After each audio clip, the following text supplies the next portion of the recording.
या मैं आपसे कहूँ कि एक राजा था जो एक हाथ से तलवार चलाता था और फिर भी दुश्मनों के दिलों में तूफान खड़ा कर देता था। ये कोई लोक कथा नहीं है, ये उस योद्धा की सच्ची कहानी है जिसका साहस सीमाओं को नहीं जानता था। राणा सांगा, राजपूताना की कठोर तपती धरती पर 1482 में चित्तौड़ की गोद में जन्मा एक बालक, जो महलों की आरामगाहों में नहीं बल्कि युद्ध भूमि की गर्जना में बड़ा हुआ। वह सिर्फ मेवाड़ का राजा नहीं था, वह कवच पहने हुआ एक तूफान था। उसके शरीर पर घाव नहीं थे, वे उसकी शौर्य गाथा के अलंकार थे। दिल्ली सल्तनत, मालवा, गुजरात जिससे टकराया उसे उसकी तलवार की धार याद रह गई। इब्राहिम लोदी तक उसकी रणभेरी से कांप उठा। खातोली 1518 की लड़ाई में उसका बायां हाथ कट गया। एक आंख की रोशनी चली गई।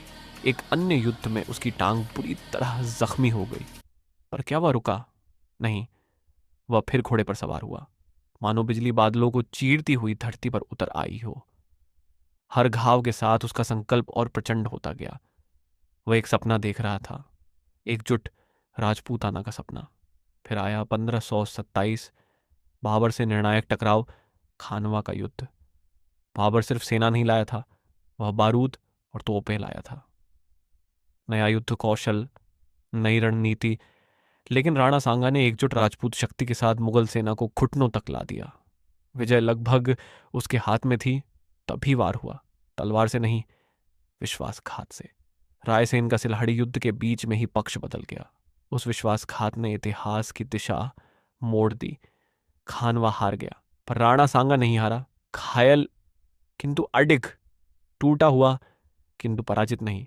उसने फिर युद्ध की तैयारी की, एक अंतिम निर्णायक संघर्ष, लेकिन उसके अपने सरदारों ने डर के कारण उसे जड़ दे दिया।